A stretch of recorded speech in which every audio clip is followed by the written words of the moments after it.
আসসালামু আলাইকুম প্রিয় দর্শক, আজকে দুপুরবেলায় হঠাৎ করে আমাকে একজন একটা ভিডিও লিঙ্ক পাঠালেন এবং সেখানে বললেন, এটা মন্তব্য হিসেবে লেখা ছিল, এই দেখেন সিএনএনের এই নিউজটা দেখেন। সিএনএনও বলছে যে ইউনূসের সঙ্গে সেনাপ্রধানের একটা দ্বন্দ্ব তৈরি হয়েছে। তো এই কথাটুকু শুনে আমার কাছে একটু অবাকই লাগলো। সিএনএন বলছে, সিএনএন তো একটা আন্তর্জাতিক খ্যাতিসম্পন্ন মিডিয়া, তারা যদি বলে তাহলে তো তারা সব খোঁজখবর নিয়েই বলার কথা। আমি তাৎক্ষণিকভাবে সেটা ওপেনও করলাম এবং যেভাবে কথাগুলি বলা হচ্ছিল, মানে সিএনএনের স্টাইলটা যেন এরকম না। আমি যতটুকু সিএনএন বিভিন্ন সময় দেখেছি, ঠিক এরকম স্টাইলে তারা কথা বলে না এবং এরকম স্টাইলে তারা নিউজও করে না। এটা আমাদের সাবকন্টিনেন্টের নিউজের মতো মনে হলো। তখন আমার আরেকজন ফ্রেন্ড এর মধ্যে দেখি আরেকটা মেসেজ পাঠিয়েছে আমাকে। সে বলতেছে যে ভাই, এই সিএনএনের পাশ দিয়ে যে লেখা যে সিএনএন নিউজ 18, এই জিনিসটা কি? তো আমি এবার দেখলাম যে সিএনএন লেখা ঠিক সিএনএনের মতো করেই লোগো দেওয়া, পাশে আবার লেখা নিউজ 18। তখন আমি বুঝতে পারলাম যে এটা আসলে যুক্তরাষ্ট্রের সেই সিএনএন না, ভারতের একটা টেলিভিশন। এবং এটা ওদের নেটওয়ার্ক 18 মিডিয়া নামে একটা কোম্পানি আছে তাদের। এটা বেসিক্যালি এর সঙ্গে রিলায়েন্সের একটা শেয়ার আছে, রিলায়েন্সের মালিকানার সঙ্গে জড়িত আছে এবং এটা ইন্ডিয়ার নয়দাতে এটা হেড অফিস। যাই হোক, এটাকে জানতাম, এটা আগে অন্য নাম ছিল, সিএনএন আইবিএন নামে তারা চলতো। সিএনএনের সঙ্গে তাদের কী সম্পর্ক আমি জানি না, বাট সেটা টোটালি ভারতীয় একটা প্রতিষ্ঠান। এটা ইংরেজিতে নিউজ করে এবং এদের অনলাইনও আছে। তো প্রচুর লোক দেখলাম দেখছে এই কারণে আমি সঙ্গে সঙ্গে ওই ওদের ইউটিউব চ্যানেলটাতে গেলাম, যে দেখলাম যে কী অবস্থা, ওদের কেমন ভিউ আছে না আছে, এটা একটু দেখার চেষ্টা করলাম। এবং সেখানে আমি দেখলাম যে তারা মোটামুটি সিএনএন নিউজ 18-এর প্রায় 9.68 মিলিয়ন এদের সাবস্ক্রাইবার আছে। তার মানে অনেক সাবস্ক্রাইবার, প্রায় 1 কোটির মতো লোক, 96 লাখের মতো লোক থেকে এটাকে সাবস্ক্রাইব করেছে, অনেক বড় চ্যানেল। কিন্তু ইন্টারেস্টিংলি এই নিউজটার সম্বন্ধে আমি যতটুকু আগের থেকে জানি, এদের গ্রহণযোগ্যতাটা অথবা স্ট্যান্ডার্ড অত আপ টু দ্য মার্ক কিনা এটা নিয়ে আমার একটু সন্দেহ আছে। আমি একটা সিম্পল একটা উদাহরণ দিয়ে বলি। আপনি ওদের ভিডিও সেকশনে যে দেখলাম যে আমাদের বাংলাদেশ নিয়ে তারা যে নিউজটা করেছে, সেটা হেডলাইন করেছে Mohammad Yunus and army chief Wakeruzzaman tassel over বাংলাদেশে, বাংলাদেশকে তারা দ্বন্দ্বে লিপ্ত হয়ে গেছে, এগুলো। আবার থাম্বনেইলে লেখা বাংলাদেশ পাওয়ার টাসেল ইন্টেন্সিফাইজ এটসেট্রা। মানে মূলত বলতে চাচ্ছে যে বাংলাদেশে ক্ষমতার দ্বন্দ্বে পরে লিপ্ত হয়েছে ইউনূস সাহেব এবং ওয়াকারুজ্জামান। এবং ইন্টারেস্টিংলি এই নিউজটা গত 6 ঘন্টা যখন আমি নিচ্ছি, এখন 6 ঘন্টা সেটা ভিউ হয়েছে 74,000।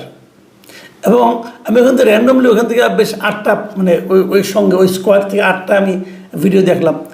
কোনোটার ভিউ 258, কোনোটার ভিউ 600, কোনোটার ভিউ 1000, বাট 74,000 ভিউ আর ওখানে একটাও নাই। তার মানে লোকজনকে এই নিউজটা এমন একটা নিউজ যেটা পাবলিক আগ্রহ নিয়ে দেখছে যে কী আছে ভেতরে, আমরা যেটাকে ক্লিক বেইট বলি আর কি। তারা মোটামুটি এটা সফলতার সঙ্গে করতে পেরেছে, কিন্তু তারা না করেছে তাদের ব্যবসার কারণে। আমাদের দেশে এটা নিয়ে কিন্তু ব্যাপক প্রতিক্রিয়া হচ্ছে। আসলে আমাদের প্রতিক্রিয়াটা কি, সেটা নিয়ে আলোচনায় মূল বিষয়। তারা এই নিউজটাতে কী বলেছে, এটা হলো ইম্পর্টেন্ট কথা। দ্বিতীয় গুরুত্বপূর্ণ কথা হলো যে এটা নিয়ে তারা যে একটা অনলাইনে যে একটা তারা একটা নিউজ করেছে, সেটাও আমি দেখার চেষ্টা করলাম। সেখানেও দেখলাম যে বেশ ডিটেইল তারা অনেক কিছু বলার চেষ্টা করেছে যে বাংলাদেশে কী হয়েছে। তো আমার মনে হয় এই নিউজগুলো একটু আপনাদেরকে সঙ্গে শেয়ার করার দরকার, এই কারণে এগুলো আসলে কতটুকু নিউজ আর কতটুকু এগুলো অনুমান, এবং যে এই অনুমানগুলো কিন্তু আমাদের দেশে একটা অস্থিতিশীল পরিস্থিতিও তৈরি করতে পারে। কাজে আমি নিউজটা ডিটেলে একটু যাবো এই কারণে, তা নাহলে দেখা যাবে এইটাই হয়তো নানা জনের মধ্যে নানাভাবে আলোচনা হচ্ছে, এগুলি গুজব আকারে ধারণ করছে। এগুলো নিয়েই অনেকে হয়তো দেখবেন যে অনলাইনে নানা রকম সোশ্যাল মিডিয়ায় নানা রকম কথাবার্তা বলতেছে, এবং এই সমস্ত কথাবার্তা রাষ্ট্র ক্ষমতায় যারা থাকেন, সরকারে যারা থাকেন, তাদের সঙ্গে সেনাবাহিনীর আর্ম ফোর্সের মধ্যে এই ধরনের মানে পারস্পরিক দ্বিধাদ্বন্দ্বের কথাবার্তাগুলো আসলে ভালো দেখায় না। এটা আমাদের জাতীয় স্থিতিশীলতার জন্য খারাপ। কাজে আমি নিউজটা সম্পর্কে ডিটেলে যাব। যে অনলাইনে যে নিউজটা আছে সেটাতে শিরোনাম করেছে Bangladesh Yunus army chief at loggerheads is emergency looming. মানে তারা বলতে যাচ্ছে যে এদের মধ্যে যে দ্বন্দ্ব হচ্ছে এর মাধ্যমে কি এখন জরুরি অবস্থা আসতেছে, এই ধরনের কথা। এবং সেখানে আমি কয়েকটা পয়েন্ট আপনাদের একটু পুরোপুরি শোনাই, যে অথবা মুখে বলি, ব্যাখ্যা করে বলি যে তারা কী বলতে যাচ্ছে। তারা প্রথমেই বলেছেন যে আর্মি চিফ নাকি খুব জরুরি ভিত্তিতে নিজেদের মধ্যে একটা প্ল্যান অফ অ্যাকশন নির্ধারণ করার জন্য একটা মিটিং ডেকেছেন, এবং তিনি নাকি ডক্টর ইউনুসকে চাপ দিতে চাচ্ছেন যে যত তাড়াতাড়ি সম্ভব নির্বাচন দেওয়া। এই যে কথাটা বলেছে এই মানে যে লেখক সাংবাদিক, তার সোর্সটা কি উনি লিখেছেন যে সেইড আর্মি সোর্সেস, মানে সেনাবাহিনীর সূত্রগুলো তাকে জানিয়েছে। এই সূত্র কে এটা কিন্তু কেউ জানে না, ওনারাও বলেননি। দেখুন, অনেক সময় সূত্র ছাড়াও কথা বলা যায়, বাট সেগুলো হলো কি, আপনি যখন একটা কিছু নিয়ে ব্যাখ্যা করেন অথবা একটা কিছু নিয়ে রাজনৈতিক বিশ্লেষণ করেন, তখন আপনি দুই তিনটা ঘটনার প্রেক্ষিতে একটা কিন্তু সিদ্ধান্ত অথবা অনুসিদ্ধান্ত অথবা একটা হাইপোথিসিস আপনি হয়তো কিছু একটা দিতে পারেন, একটা ধারণা দিতে পারেন। কিন্তু যখন আপনাকে রিপোর্ট করবেন তখন কিন্তু আপনাকে সোর্স সম্পর্কে মানে পাঠককে আপনার নিশ্চিত করতে হবে যে এটা আপনাকে কে বলেছে। কিন্তু এখানে একদম মানে কোট অ্যান্ড কোট কথাটা আছে, কিন্তু কথাটা কে বলেছে তা কিন্তু উল্লেখ নাই। যাই হোক, এরকম তার সমস্ত রিপোর্টটাতেই সোর্সেস সেট মানে কে সোর্স ওনারা একবারও সেটা ক্লিয়ার করেন নাই। তারপরে ওখানে যে কথাগুলি বলা হয়েছে সেখানে বলা হয়েছে যে মূল যে সমস্যাটা বেঁধেছে সরকারের সঙ্গে সেনাবাহিনীর, সেটা হচ্ছে গিয়ে যে মানে বৈদেশিক এক ধরনের ইনফ্লুয়েন্স, বৈদেশিক প্রভাব, বহির্রাষ্ট্রের একটা প্রভাব এই সরকারের মধ্যে, ইউনুস সরকারের উপর দেখা যাচ্ছে। এবং আর্মির পক্ষ থেকে কেউ কেউ ইউনুস সরকারকে একটা পাপেট গভর্নমেন্ট বলছে, অফ সার্টেন কান্ট্রি অথবা কোনো একটা বহির্শক্তির। এই জিনিসটা আর্মি পছন্দ করছে না। এবং তারা আরেকটা জিনিস যেটা পছন্দ করছে না, যে মানে ডক্টর ইউনুস আর্মির মধ্যে নাকি এক ধরনের বিভাজন তৈরি করতেছেন, এবং সেই বিভাজনটা তৈরি করেছেন ওই যে ন্যাশনাল সিকিউরিটি অ্যাডভাইজার নিয়োগ করা হয়েছে একজনকে, মিস্টার খলিলুর রহমান, তাকে নিয়োগের মাধ্যমে এটা নাকি এই বিভাজনটা তৈরি করা হচ্ছে আর্মির মধ্যে। এই ধরনের কথা ওখানে বলা হয়েছে, এই রিপোর্টে বলা হয়েছে। এবং এখানে এই বিভাজনের দিক দিয়ে কোন দিক দিয়ে এর মধ্যে খলিলুর রহমান আর্মি চিফ বাদ দিয়ে আরেকজন উচ্চপদস্থ লেফটেন্যান্ট জেনারেলের সঙ্গে উনি মিটিং করেছেন, সেটাও বলা হয়েছে আর্মি চিফকে বাদ দিয়ে। এবং সেই লোকটার সঙ্গে আবার মানে পাকিস্তানের আইএসআইয়ের যে চিফ এসেছিলেন তিনিও ওই লোকের সঙ্গে বসেছেন, মিটিং করেছেন, রুদ্ধদ্বার বৈঠক করেছেন। এগুলো এখানে অনেক কিছু বলা হয়েছে। এখন এই যে কথাগুলি বলা হলো, এর মাধ্যমে ওনারা বোঝাতে চেয়েছেন যে আর্মির মধ্যে এখন মানে অনেকটা প্রো ইসলামিক, আইএসআই বনাম প্রো আওয়ামী লীগ অথবা বাংলাদেশের স্বাধীনতার সপক্ষে এই ধরনের দুটো গ্রুপিং হয়ে গেছে বলে ওনারা বলছেন। আমার না মনে হয় কি এগুলি সবই এক ধরনের খোঁচাখুচি, মানে মানুষের পরস্পরের মধ্যে অবিশ্বাস ঢুকিয়ে দেওয়া, এবং সেই অবিশ্বাস ঢুকিয়ে দেওয়ার মাধ্যমে এক ধরনের অস্থিরতা তৈরির প্রচেষ্টা। আপনাদের নিশ্চয়ই আমি না বললেও অনেকের মাধ্যমে অনেক সোর্স থেকে এই নিউজগুলো আপনারা পাবেন। এবং আমি আপনাদেরকে একটা অনুরোধই করব, এই ধরনের অবিশ্বাসের মধ্যে মানে পা দেবেন না। কারণ এই নিউজটা এই ধরনের কিছু হয়নি, হতে পারে না, আমি কিন্তু তা বলছি না, হতেই পারে, অনেক কিছুই হতে পারে।